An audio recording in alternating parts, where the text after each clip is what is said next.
नमस्कार पार्थ, मैं आपका साथी विनय स्वागत करता हूं आपके प्यारे से परिवार आगे पर। आशा करता हूं, विश्वास करता हूं आप अच्छे होंगे, अपना ख्याल अच्छे से रख रहे होंगे। आज हम लोग हिंदी का वर्णमाला, जो वर्णमाला में हम लोगों ने कल शुरू किया था वर्णमाला, तो उसमें हम लोगों ने स्वर देखा था।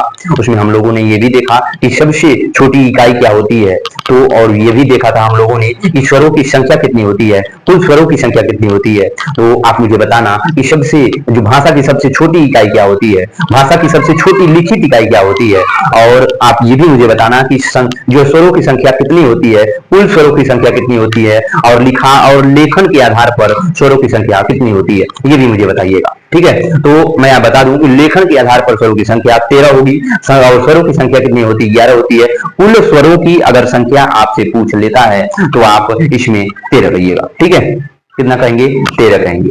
ठीक है, तो आज हम लोग स्वर वर्णमाला वर्णमाला या वर्णमाला हम लोगों ने पढ़ रहे थे कल, और आज हम लोग क्या पढ़ेंगे? स्वर, स्वरों के प्रकार, स्वरों के प्रकार के बारे में देखेंगे। तो पहला ही कौन आता है?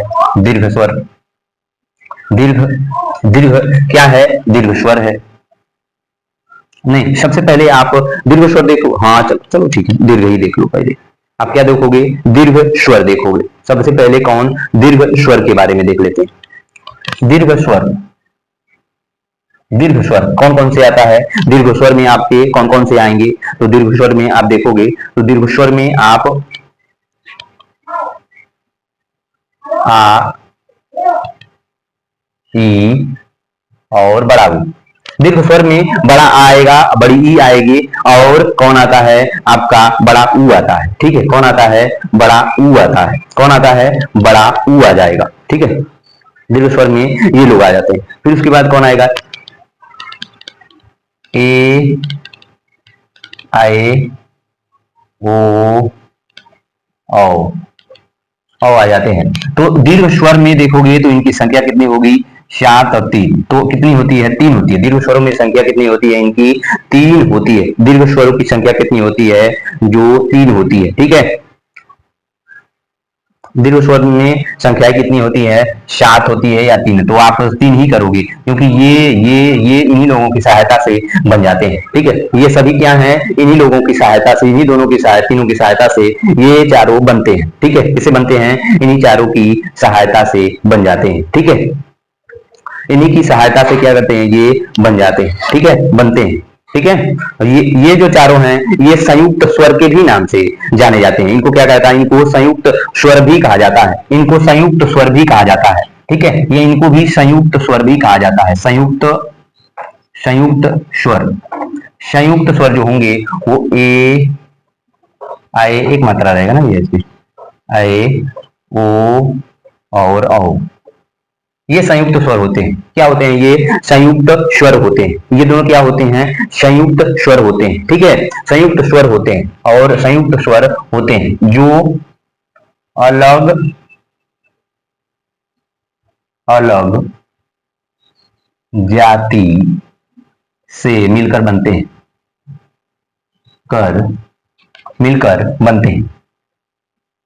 क्या करते हैं? अलग अलग जाति से ये क्या करते हैं? मिलकर के ये लोग अलग अलग जाति से मिलकर बनते हैं। ये क्या करते हैं? अलग अलग जाति से मिलकर बनते हैं। ठीक है, अलग अलग जाति से मिलकर बनते हैं। किससे? ओ हो गया। ये कैसे बनेगा? और इससे और छोटी ई से मिलकर के बन जाएगा। छोटी ई, और छोटी ई से क्या बनेगा? ए बन जाएगा। ऐ भी आप देखोगे, ऐ कैसे बनेगा? ऐ जो आपका होता है ये ओ प्लस ए से मिलकर के बन जाएगा। ठीक है, ओ प्लस ए से क्या करेगा? ये मिलकर के बन जाएगा। ठीक है, ओ ओ ओ प्लस ओ ओ ऊ ऊ ऊ ऊ किसमें आ रहा है ना? ऊ, ओ प्लस छोटा ऊ से बन जाएगा।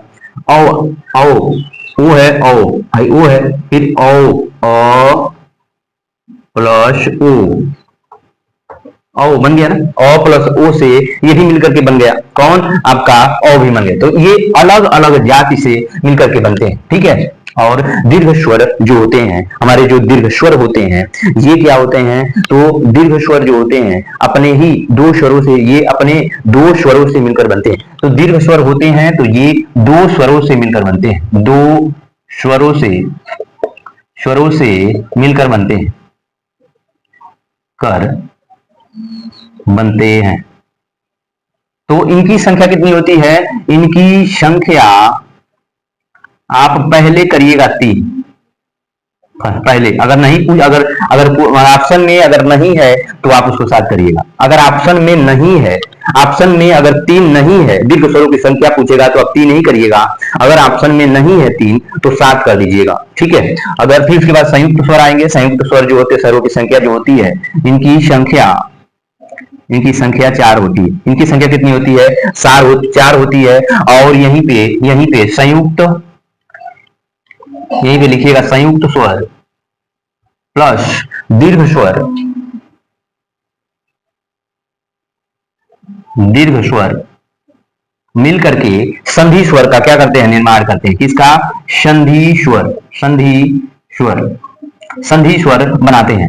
यही पे लिख लीजिएगा इसको, ठीक है। क्या, इसको लिख लीजिएगा कि संयुक्त स्वर और दीर्घ स्वर मिलकर के संधि स्वर का क्या करते हैं, निर्माण करते हैं, ठीक है। निर्माण करते हैं, इसका करते हैं, निर्माण करते हैं, ये निर्माण करते हैं, ठीक है। फिर उसके बाद अगला आपका आ जाता है लघु स्वर,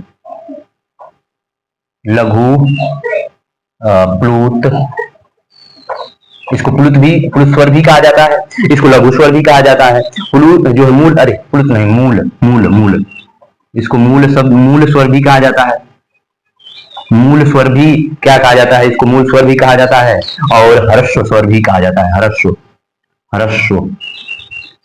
स्वर, इसको क्या लघु स्वर भी कहते हैं, मूल स्वर भी इसको कहते हैं। और फिर उसके बाद इसको क्या ह्रस्व स्वर भी कहा जाता है, ठीक है। इसमें कौन कौन से आते हैं, ओ आएगा, छोटी ई आता है, छोटा ऊ आता है और छोटा री आता है, ठीक है। कौन कौन आता है, ओ, छोटी ई, छोटा ऊ और री आता है। इनकी संख्या अगर देखा जाए तो इनकी संख्या कितनी होती है, इनकी संख्या होती है 4। इनकी संख्या कितनी होती है, तो लघु स्वर, मूल स्वर, ह्रस्व स्वर, ये तीनों एक ही हैं। इन लोगों की संख्या कितनी होती है, 4 होती है। पूछेगा संयुक्त स्वरों की संख्या कितनी होती है, 4 होती है।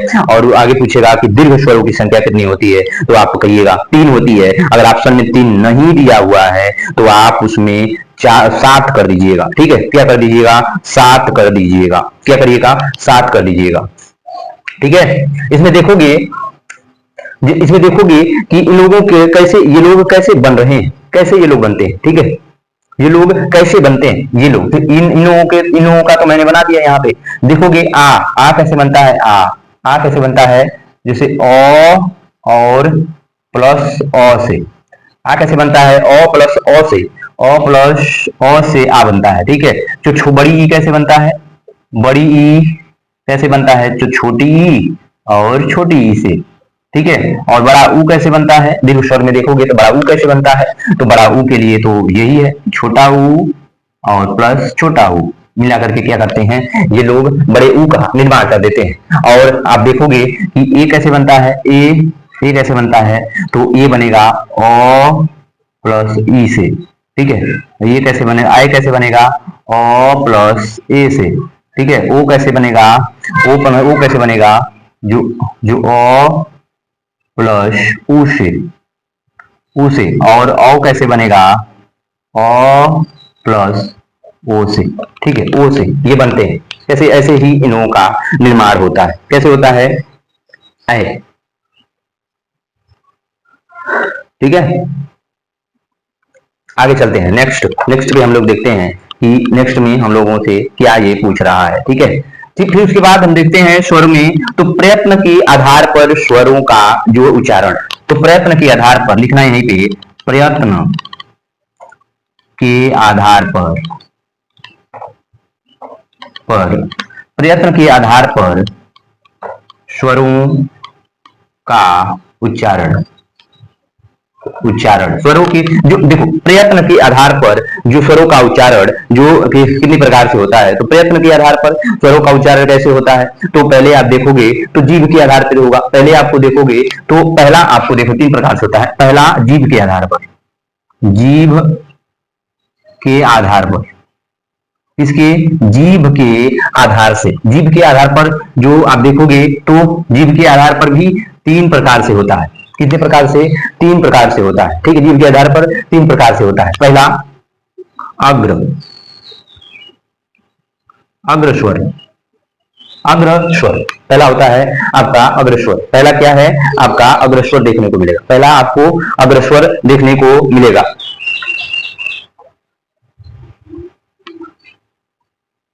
उच्चारण, उच्चारण, उच्चारण जो होगा जीभ के आगे वाले भाग से, वाले भाग से, ठीक है, जीभ के आगे वाले इस भाग से, इस भाग से आगे वाले भाग से क्या होगा, तो अग्रस्वर का क्या होता है, उच्चारण होता है। इसमें कौन कौन से जो स्वर आते हैं, इसमें कौन कौन से, इसमें कौन कौन से आते हैं, तो इसमें आपको आएगा जो कौन कौन से, तो छोटी ई आएगी, बड़ी ई आता है, छोटी ई, बड़ी ई, फिर उसके बाद ए आए, आए, अब देखो बोलो, छोटी ई, बड़ी ई, ए आए, आता है ना, आए आ गया ना आपका जो अग्रस्वर। दूसरा, तीसरा पश्च जो मध्य स्वर, मध्य स्वर, मध्य स्वर, तो मध्य स्वर मतलब कि उच्चारण जो होगा यहाँ, ये जो उच्चारण होगा जीभ के मध्य, जो मध्य से होगा जीभ का उच्चारण, उच्चारण जीभ के मध्य भाग से, जीभ के मध्य भाग से होगा उच्चारण। तो जैसे, जैसे कौन, अ देखो जीभ के मध्य भाग से देखो मध्य भाग से हो रहा है ना, बाकी सब देखो ई ये बन रहा है, ई आपकी जीभ अब आगे आ रही है, देखो उठ रहा है ना, उभर रहा है कि नहीं, उभर रहा है कि नहीं आपका, उभर रहा है ना आपका जो बीच वाला भाग जीभ का, तो उसे क्या कहते हैं, तो मध्य भाग। ठीक है, उसके बाद तीसरा आपका आता है जो तीसरा पश्च, पश्च स्वर, कौन, पश्च स्वर, ये आप अभी देख रहे हो, और जो अभी आप ये देख रहे हो कौन सा, जीभ के आधार पर, कितने प्रकार से, जो 3 प्रकार से, और ये जीभ के आधार पर कितने, जो स्वरों के, जो प्रयत्न के आधार पर अभी हम लोग देख रहे हैं। तो प्रयत्न के आधार पर, प्रयत्न के आधार पर जो स्वरों का उच्चारण होता है वो आप अभी देखोगे तो 3 प्रकार से होता है। उच्चारण जो होगा वो 3 प्रकार से होगा। उसमें 3 प्रकार में भी पहला प्रकार ये आ गया है, और उसमें भी अभी देख रहे हो तो जीभ के आधार पर भी आप देख रहे हो कितने, जो 3 प्रकार से होते हैं। तो अग्र स्वर, मध्य स्वर और एक पश्च स्वर आता है। इस पश्च स्वर आपसे क्या कहता है, तो पश्च स्वर में उच्चारण, उच्चारण में, उच्चारण करने पर जीभ का पीछे जाना, ठीक है, उच्चारण करने पर जीभ के पीछे जाना, जैसे जीभ का क्या करना, पीछे चला जाना, उच्चारण करने पर जीभ का पीछे चला जाना, जितना भी बचा है, जितना भी बचा हुआ है वो सभी इसमें आ जाएंगे। कौन कौन अपना बचा हुआ है, आपका बचा है आ, बचा है आ आपका पीछे चला जा रहा है आ, फिर उसके बाद आप देखोगे छोटा ऊ, फिर उसके बाद देखोगे बड़ा ऊ, फिर उसके बाद देखोगे ओ, फिर उसके बाद देखोगे औ, ठीक है। तो पश्चिम भाग में देखोगे तो कौन कौन स्वर आते हैं, जो आ आएगा, छोटा ऊ, बड़ा ऊ, ओ और औ आता है, आता है, ठीक है। फिर उसके बाद मध्य स्वर में आप देखोगे तो अ आता है, और अग्र स्वर में छोटी ई, बड़ी ई, ए और ऐ आते हैं, छोटी ई, बड़ी ई, ए और ऐ आते हैं। इसको जल्दी से नोट करो, हम आगे बढ़ते हैं, ठीक है, जल्दी नोट करिए आप, जल्दी से जल्दी नोट करो। अभी हम लोग क्या प्रयत्न के आधार पर दूसरा देखने जा रहे हैं। दूसरा प्रयत्न के आधार पर अभी आप दूसरा देखोगे तो दूसरा आपसे कह रहा है कि मुख के आधार पर, दूसरा प्रयत्न के आधार पर, अभी जीव के आधार पर हम लोगों ने देखा, अब हम लोग मुख के आधार पर देखेंगे, मुख, ठीक है, मुख के आधार पर, दूसरा मुख के आधार पर, मुख के आधार पर, किसके, मुख के आधार पर, ठीक है। तो मुख के आधार पर आप देखोगे, तो मुख के आधार पर अगर आप देखोगे तो चार प्रकार से, कितने, चार प्रकार से, चार प्रकार में पहला मुख के आधार पर कितने, चार प्रकार से, चार प्रकार में भी पहला देखोगे विवृत, क्या, विवृत, कितना है, विवृत, विवृत स्वर, विवृत क्या है, विवृत स्वर है, ठीक है। उच्चारण करने पर, उच्चारण करने पर मुख का पूरा खुलना, क्या, पूरा खुलना, जैसे, जैसे क्या, आ, खोलो आप, मुंह खोलो आप जल्दी। विपरीत स्वर में आप देखोगे तो विपरीत स्वर में उच्चारण करने पर मुख का पूरा खुल जाना, जैसे आ। बाकी कोई भी अगर स्वर का आप जो उच्चारण कर रहे हो उसके आप मुंह थोड़ा खुलेगा, लेकिन आ के लिए पूरा आ होता है ना, वो आ। तो विपरीत, दूसरा विपरीत, विपरीत हो गया दूसरा। फिर उसके बाद अर्ध विपरीत, कौन, दूसरा होगा अर्ध विपरीत, अर्ध विपरीत, अर्ध विपरीत, उच्चारण करने पर मुख का थोड़ा खुलना, ठीक है, तो आधा खुलना, जैसे आधा खुलना, उच्चारण करने पर, उच्चारण करने पर मुख का आधा भाग खुलना, ठीक है, आधा भाग खुलना, जैसे, जैसे आधा भाग खुलना। तो जब आप कोई भी आप स्वर आप बोलो अपने मुंह से, अपने मुंह से आप कोई भी स्वर को बोलो, आप कोई भी स्वर अपने मुंह से बोलो, जल्दी बोलो, तो बोलो आप, देखो क्या आएगा, जैसे अय, अय, अय, फिर उसके बाद कौन, ओ, फिर उसके बाद कौन, ओ, ये तीनों, तीनों, ठीक है। तो विपरीत में कौन कौन आएंगे, अर्ध विपरीत में कौन आएगा, ए, ओ और ओ आता है, और उसके बाद देखोगे विपरीत में कौन आता है, आ आता है, ठीक है।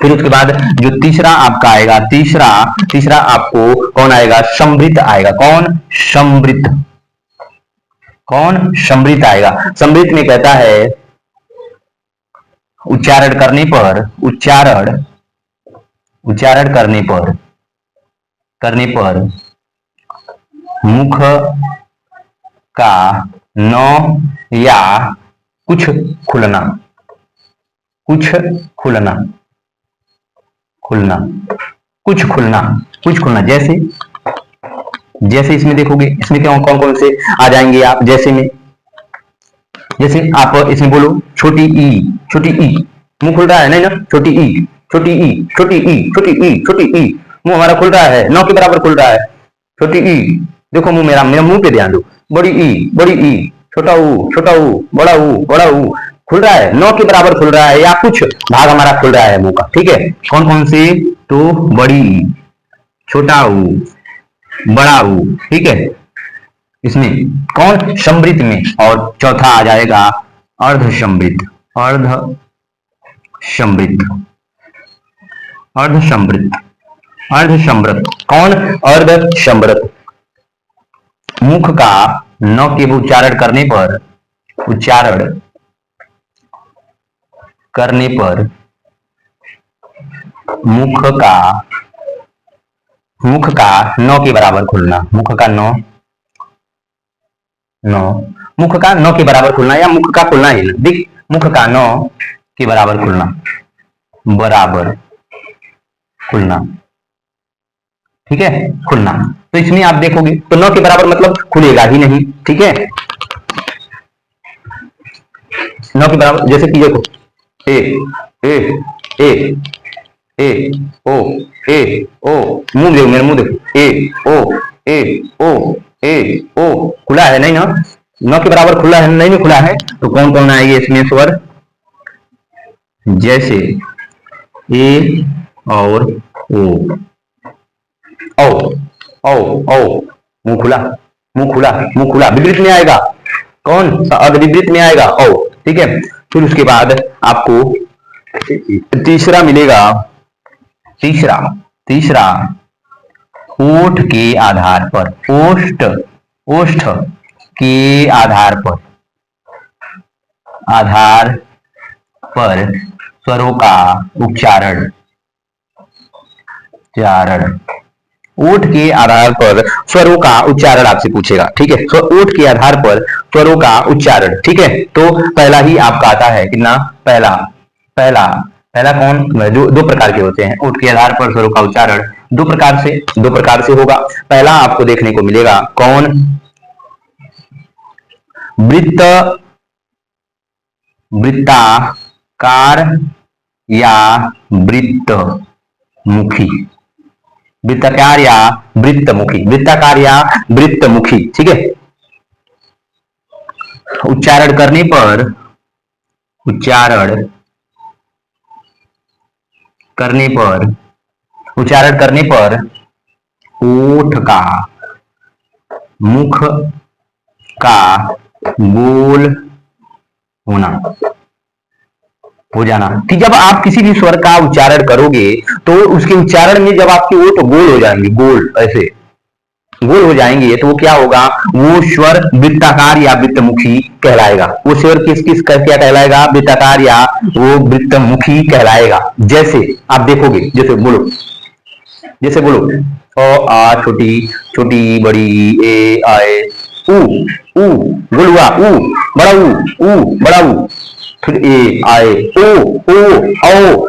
अ, समझ गए कितने कितने वर्ड आपको कितने स्वर मिले, जो जिसमें आपके ओठ क्या हुए, जो आपके मुख क्या हुआ, गोल हो गया। तो क्या हुआ, छोटा ऊ में आपका मुख क्या हुआ था, गोल हुआ था। बड़ा ऊ में आपका मुंह गोल हुआ था। फिर उसके बाद ओ में भी आपका मुंह गोल हुआ था। औ में भी आप देख रहे हो क्या, आपका मुंह क्या हुआ, गोल हो गया था। हो गया, ठीक है। आगे बढ़ते हैं नेक्स्ट। ऐसे आप देखोगे तो आप बहुत तेज एब्जॉर्ब करोगे या किसी चीज को जल्दी से आप पकड़ोगे, ठीक है। क्या, तो उच्चारण कर इसकी देखो, दूसरा क्या है, दूसरा वृत्ताकार है तो अवृत्ताकार होगा, अवृत्ताकार वृत्ताकार या अवृत्तमुखी या अवृत्तमुखी, अवृत्ताकार या अवृत्तमुखी, अवृत्तमुखी, ठीक है।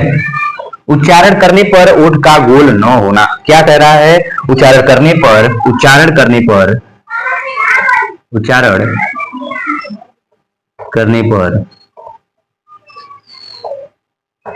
मुख का गोल न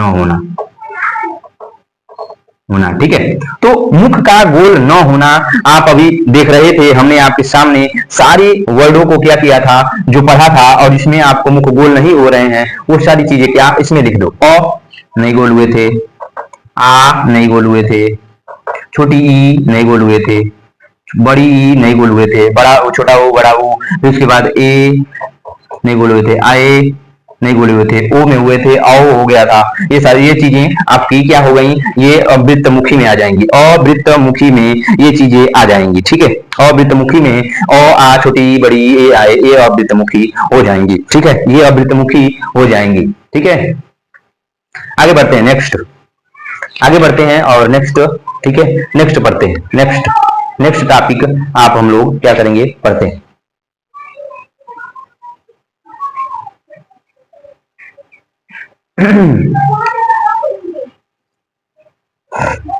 इसको जल्दी से आप नोट करिए, आगे बढ़ते हैं, नोट करो जल्दी से आप।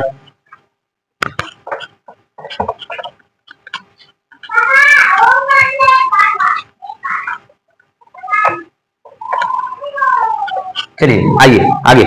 और अब मात्रा, कौन, अब मात्रा देखते थे, मात्रा। अब हम लोग क्या करते हैं, मात्रा को देख लेते हैं, मात्राओं को, ठीक है। मात्रा की परिभाषा क्या होती है, मात्रा की परिभाषा मतलब होता है कि स्वरों के उच्चारण में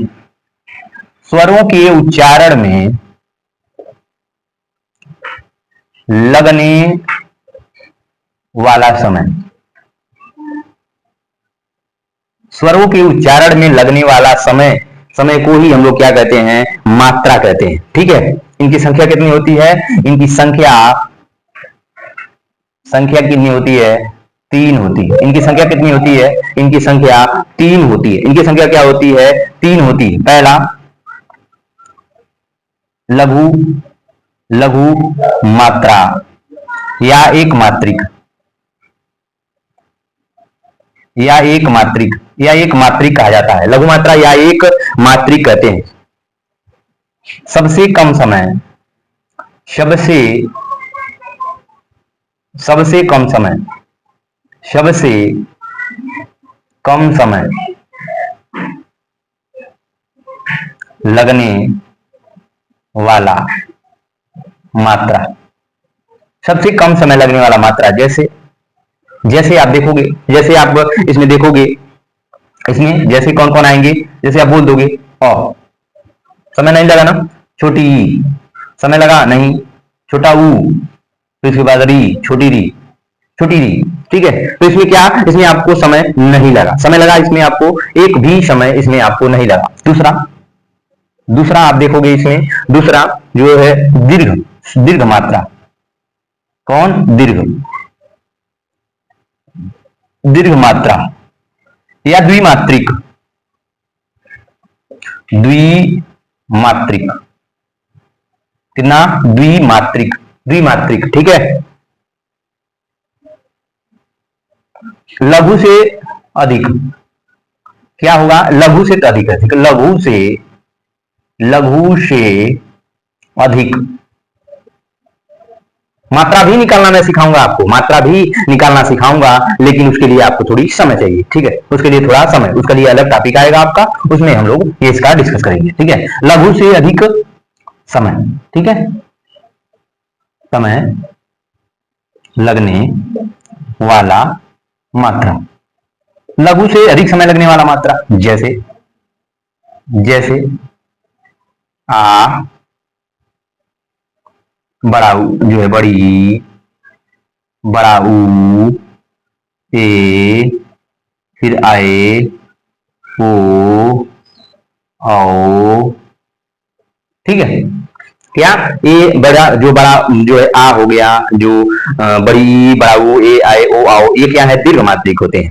और फिर उसके बाद तीसरा प्लुत मात्रा या या आपको त्रिमात्रिक, त्रिमात्रिक, त्रिमात्रिक, त्रिमात्रिक मिलेंगे। ठीक है, त्रिमात्रिक, सबसे, सबसे अधिक,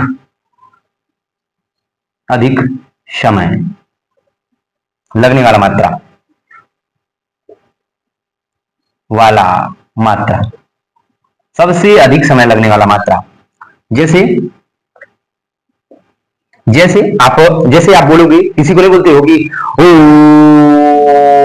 रा म, ले रहे हो ना, ये समय आप बढ़ा रहे हो ना अपना, जैसे ओ, समय लग रहा है ना, सबसे अधिक लग रहा है। जैसे, जैसे राम, समय लग रहा है कि नहीं आपका, ये देखो कितना बड़ा समय लगा इसमें। जैसे इसमें, जैसे ऐसे, जैसे हो गया, बड़ा समय लग रहा है। जैसे, जैसे ओम हो गया, ओम लिए ना। जैसे साम, लिए ना समय, इतना बड़ा समय। तो सबसे अधिक मात्रा जिसमें लगता है उसे कहते हैं प्लुत मात्रा या त्रिमात्रिक कहा जाता है। ठीक है, फिर कुछ चीजें होती हैं कि मात्राओं को, जो जैसे कि हमारे कुछ मात्राएं होती हैं जिनको हम लोग क्या कहते हैं, जैसे कि जो है अनुस्वार किसे कहते हैं, अनुस्वार, अनुस्वार, अनुस्वार किसे कहते हैं, अनुस्वार, अनुस्वार किसे कहते हैं, अनुस्वार जिसे अंग, जैसे अंग, अनुस्वार को क्या कहते हैं, अंग कहते हैं, अंग को अनुस्वार कहा जाता है, अंग को क्या कहते हैं, अनुस्वार कहते हैं। ठीक है, तो जो अंग का उच्चारण, अंग का उच्चारण, अंग को कैसे हम लोग पहचानेंगे कि ये अंग की बिंदु, कैसे हम लोग इसको पहचानेंगे। ठीक है, तो जैसे कि हम लोग इनको कैसे पहचानेंगे, पहचान हम लोग करते हैं। ठीक है, तो अंग का पहले उच्चारण होता है, सबसे पहले, पहले उच्चारण, पहले इसका उच्चारण आप देखोगे तो सबसे पहले उच्चारण इसका नाक से होता है, उच्चारण पहले उच्चारण नाक से, बाद में मुख से, मुख से। जैसे अंगद, अंगद, आप बोलो, पहले पहले आप अंग अंग बोलो। अंग, अंग आपका वो ये पर बज रहा है, अंग अंग। तो अनुस्वार का उच्चारण सबसे पहले नाक से होगा, उसके बाद मुख से होगा। ये बातें आप ध्यान रखिएगा। तो दूसरा दूसरा आप देखोगे, दूसरा आप देखोगे तो ये अनुस्वार हो गया। उसके बाद आता है विसर्ग। कौन विसर्ग आता है? विसर्ग कौन? विसर्ग। विसर्ग कौन है? आपका अह। विसर्ग क्या है? विसर्ग आपका अह है। विसर्ग क्या है? अह है। ठीक है। इसका विसर्ग का जो पहले पहले पहले उच्चारण, पहले इसका उच्चारण जो होगा आपका, पहले उच्चारण इसका मुख से होता है। पहले उच्चारण कितना? पहले उच्चारण मुख, मुख से, बाद में कंठ से, कंठ से। अब देखो, जो पहले उच्चारण क्या होगा? मुख से होगा। जो फिर उसके बाद देखोगे तो बाद में उच्चारण किस किस से होगा? तो जैसे जैसे आ, मन, प्रातः। ठीक है। तो जैसे जो है जो है जो है देखो, पहले उच्चारण कैसे? फिर कंठ बज रहा है। पहले मुख मुख से आवाज आ रहा है, फिर उसके बाद कंठ से बज रहा है कंठ बजा कंठ बाद में बज रहा है। तो पहले मुख से उच्चारण होगा। विसर्ग का सबसे पहले मुख से जो क्या होता है? उच्चारण होता है। फिर बाद में कंठ से उसका उच्चारण होता है। और फिर उसके बाद आपको जो तीसरा आपको जो मिलेगा, तीसरा आपको मिलेगा चंद्र बिंदु। चंद्र बिंदु, चंद्र बिंदु, चंद्र बिंदु। आपको चंद्र बिंदु देखने को मिलेगा ऐसे, ऐसे। ठीक है। चंद्रबिंदु आपको देखने को मिलेगा ऐसे, चंद्रबिंदु। ठीक है। तो चंद्रबिंदु और अनुस्वार में आपको कुछ नहीं देखना है, कुछ नहीं देखना है। बस इन लोगों को उल्टा कर देना है। इन लोगों को क्या कर देना है? उल्टा कर देना है। चंद्रबिंदु में जो है पहले उच्चारण, पहले उच्चारण, पहले उच्चारण किससे होगा? पहले उच्चारण मुख से होगा। मुख, मुख से, बाद में नाक से होगा, नाक से होगा, नाक से होगा, नाक से होगा। जैसे देखो आप, आंख, चंदा, चंदा। ठीक है। तो पहले चंद्रबिंदु में पहले आप देखो मुख से हो रहा है। चंद्रबिंदु में जैसे आंख, आंख, आंख, पहले मुख से आवाज आ रही, फिर उसके बाद नाक बज रहा है। तो पहले चंद्रबिंदु में पहले मुख से क्या हो उच्चारण होता है, उसके बाद नाक से होता है। और फिर उसके बाद अनुस्वार में पहले नाक से उच्चारण हो, जो उच्चारण होगा, उसके बाद ना, उसके बाद किससे होगा? मुख से होगा। और आप विसर्ग में ये देखते हो, विसर्ग में आप देखते हो पहले उच्चारण किससे होगा? मुख से होगा। और बाद में कंठ से इसका उच्चारण होगा। ठीक है। और इसको जल्दी से नोट करो। हम लोग क्या करते हैं? व्यंजन पे पहुंचते हैं। व्यंजन पे क्या करते हैं? जो आगे बढ़ते हैं व्यंजन पे। ठीक है। व्यंजन पे हम लोग आगे बढ़ते हैं। टाइम हो गया क्या? 40 हो गया है। कर लेते हैं इसको, व्यंजन को। चलो जल्दी से इसको नोट करो आप।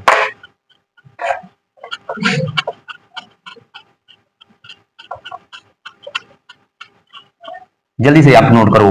नोट कर लिए ना? अब आते हैं हम लोग किसके? व्यंजन पे। हम लोगों ने स्वरों को देख लिया है। आज हम लोग अब क्या देखेंगे? व्यंजन। व्यंजन किसको?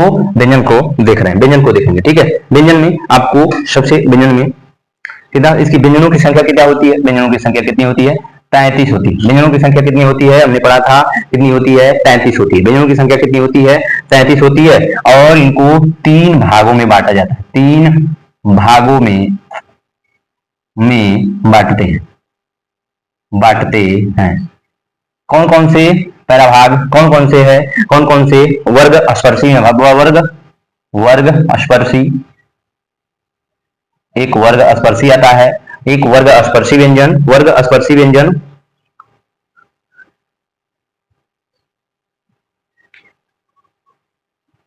उच्चारण करने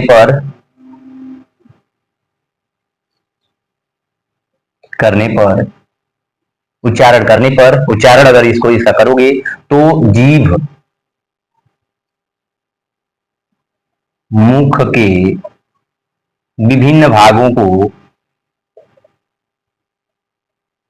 भागों को स्पर्श करती है।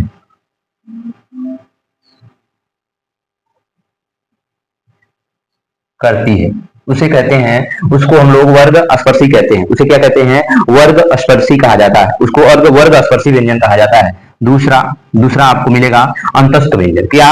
अंतस्थ अंतस्थ व्यंजन। अंतस्थ अंतस्थ व्यंजन। अंतस्थ क्या है? अंतस्थ व्यंजन है। ठीक है। अंतःकरण से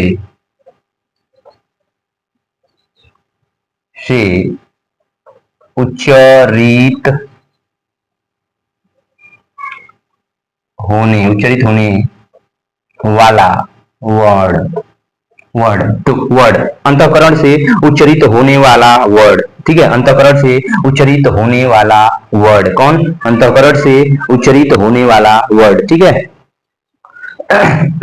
अभी हम लोग लिखेंगे। ठीक है। अभी हम लोग लिखेंगे ये जो वर्ग स्पर्शी कितने होते हैं? 25 होते हैं। वर्ग स्पर्शी कौन होते हैं? 25 होते हैं। कचर तब, खचर तब, गजर दब, गजर दब, गजर दब, यणनम, फिर उसके बाद ड, फिर उसके बाद कांता कांता प्रसाद कहते हैं कि नहीं? वर्ग स्पर्शी जो 27 होते हैं, ड और ढ को भी जो है इनको तांजात कहा जाता है। उच्छित व्यंजन भी जो ये विज्ञा कहते हैं वर्ग स्पर्शी में आते हैं। जो अंतस्थ व्यंजन है इनको भी हम लोग जानेंगे। ये जो है सौ हो ये होते हैं। क्या इनका क्या ये है? य र ल व। कौन? य र ल व। अंतस्थ व्यंजन कौन कौन है? य र ल व है। ठीक है। तो वर्ड होते। फिर तीसरा कौन है? तीसरा आपको मिलेगा ऊष्म व्यंजन। कौन? ऊष्म व्यंजन। ऊष्म व्यंजन।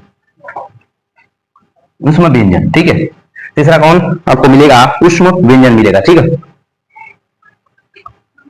उच्चारण करने पर उच्चारण करने पर करने पर उच्चारण करने पर हवा का गर्म निकलना, हवा का गर्म निकलना ही ऊष्म व्यंजन कहलाता है। ऊष्म व्यंजन सौ हो। ठीक है। ये है ऊष्म व्यंजन। कौन कौन से हैं ऊष्म व्यंजन? कौन है हमारे ऊष्म व्यंजन? कौन है? सौ हो ऊष्म व्यंजन है। ठीक है। फिर उसके बाद सबसे पहले हम लोग देखते हैं वर्ग स्पर्शी को। सबसे पहले कौन? वर्ग स्पर्शी देखते हैं। फिर ठीक है। वर्ग स्पर्शी सबसे पहले वर्ग स्पर्शी देख लेते हैं। वर्ग स्पर्शी वर्ग स्पर्शी वर्ग स्पर्शी। ठीक है। कौन कौन से फिर कौन कौन से आते हैं वर्ग स्पर्शी में? क, च, ट, त, प, कचर तप। फिर इसके बाद कौन? ख, छ, ठ, थ, फ, खचर थप। फिर इसके बाद कौन? ग। फिर इसके बाद ज। फिर इसके बाद कौन? ड। फिर इसके बाद कौन? द। फिर इसके बाद भ, ब, गजर दब। फिर इसके बाद कौन? घ। फिर इसके बाद झ। फिर इसके बाद ढ। फिर इसके बाद ध। फिर भ, गजर धप, गजर धप। फिर इसके बाद कौन? ई, ड़, न, म, यणनम, यणनम। तो इनकी संख्या कितनी होती है? इनकी संख्या होती है 25। वर्ग स्पर्शी की संख्या होती है 25। लेकिन ड जो होगा, फिर उसके बाद ढ जो होता है जो ढ होता है और वर्ग इनको भी मिला दिया जाएगा तो क्या होगा? 27। वर्ग स्पर्शी की संख्या कितनी होगी? 27 होगी। कौन कहते हैं? तो इसको कहते हैं कामता प्रसाद के अनुसार। कामता प्रसाद के अनुसार वर्ग स्पर्शी की संख्या 27 है। वो और ड और ढ को भी जिन्हें उच्छित व्यंजन या उच्छित जो उच्छित कहते हैं इनको द्विगुण व्यंजन भी कहते हैं। इनको क्या कहते हैं? इनको उच्छित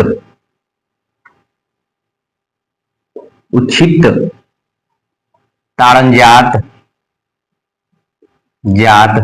ताड़नजात या द्विगुण व्यंजन भी इनको कहा जाता है। द्विगुण इनको द्विगुण व्यंजन भी कहा जाता है। द्विगुण व्यंजन इनको द्विगुण व्यंजन, उच्छित व्यंजन, ताड़नजात व्यंजन कहा जाता है। ठीक है। कामता प्रसाद कहते हैं कि इनकी संख्या कितनी है? इनकी संख्या है कितनी? 27। ठीक है। वैसे तो जो है वर्ग स्पर्शी की संख्या कितनी है? कितनी? 25 होती है। वर्ग स्पर्शी की संख्या कितनी होती है? 25 होती है। वर्ग स्पर्शी में वर्गों की संख्या कितनी होती है? वर्गों की संख्या वर्गों की संख्या 5 होती है। वर्गों की संख्या कितनी होती है? 1 2 3 4 5, 5 वर्ग हुए, 5 वर्ग, ठीक है। इसमें वर्गों की संख्या कितनी होती है? तो इनको वर्ग कहते हैं। 1 2 3 4 5, तो वर्गों की संख्या कितनी? वर्गों की संख्या कितनी हो गई? 5 हो गई, ठीक है। और वर्णों की संख्या कितनी होती है?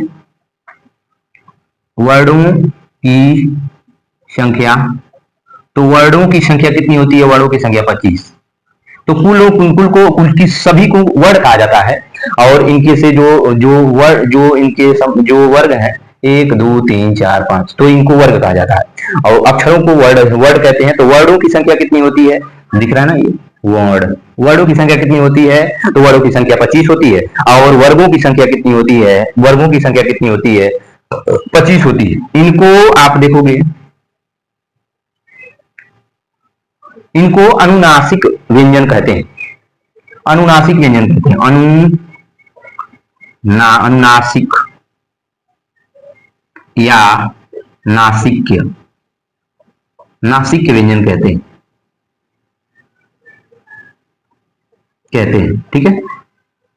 नासिक्य व्यंजन कहते हैं, ठीक है। तो आज हम लोगों ने जो व्यंजन का शुभारंभ कर दिया है, और कल हम लोग व्यंजन को बहुत ही बेहतरीन तरीके से आगे बढ़ाएंगे, ठीक है।